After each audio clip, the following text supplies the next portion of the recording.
Hello, YouTube. Michael Constantine here. I want to talk about one of the major problems when victims come forward, people who are survivors of sexual assault or molestation. The social welfare system in the United States does not replace the lost family bonds. Now, you might say, well, why is that a big deal?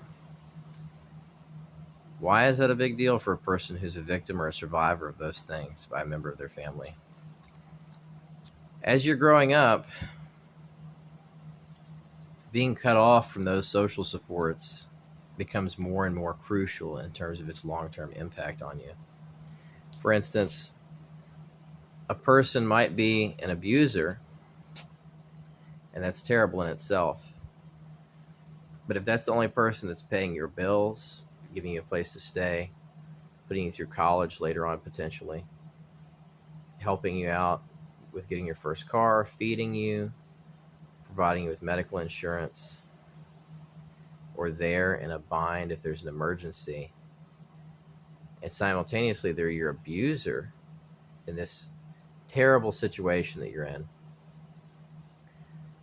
what happens when you turn those people in or that person in, and not only are they not arrested, but the entire family cuts off all social support to the survivor?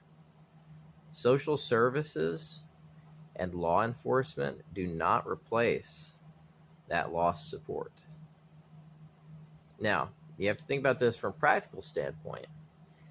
Yes, maybe they got out of the terrible situation and they're in the foster system, or they're living on the streets, which arguably, in a lot of ways, is not necessarily better.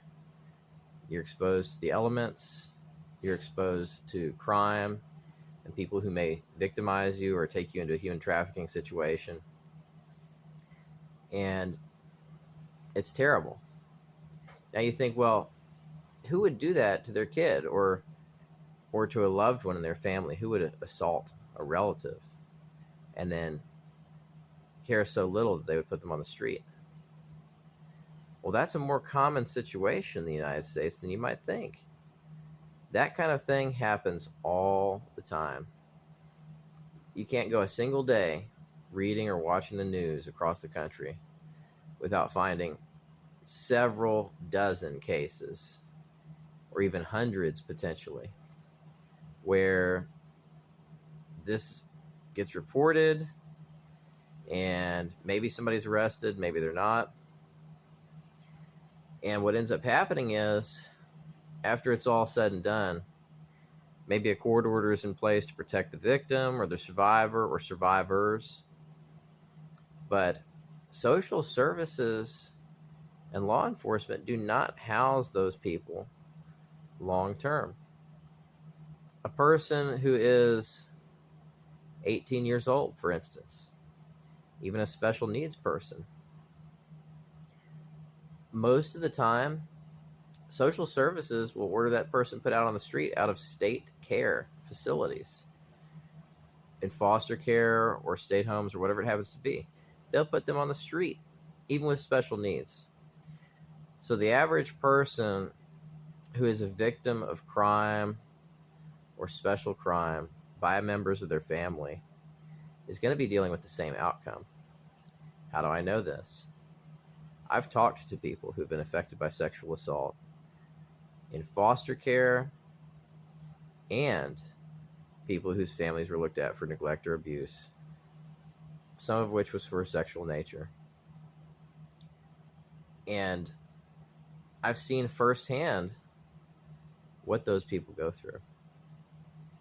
What I'm trying to tell you is that the reason so many people don't come forward is because, number one, they're dealing with major retaliation most of the time in those cases. Number two, the accusers deny it, and without forensic evidence to corroborate their story, there is oftentimes no prosecution or arrest.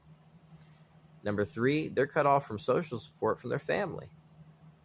And so what ends up being the case is that those people oftentimes are arguably left in a worse situation in terms of being provided for, having a place to stay, having critical social supports that they need in order to live and provide for their basic needs. Because a lot of people already understand this.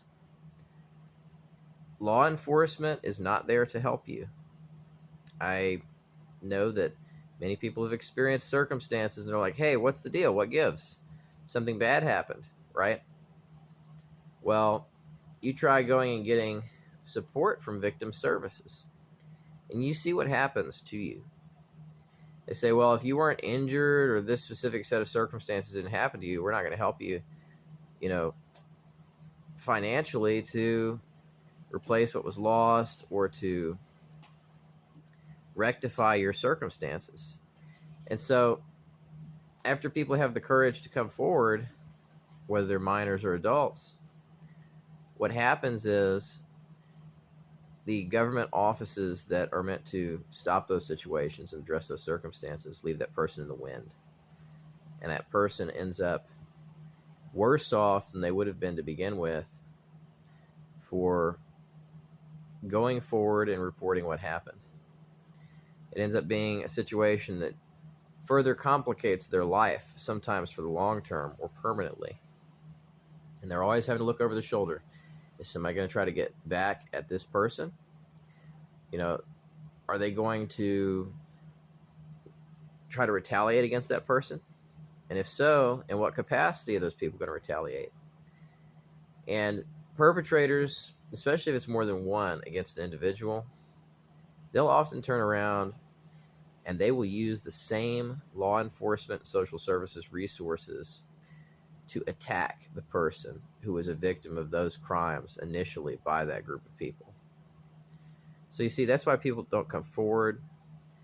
That's some of the reasons why people don't even consider informing on a relative or criminals who have committed crimes against them, because those people use so many different forms of warfare against their victims.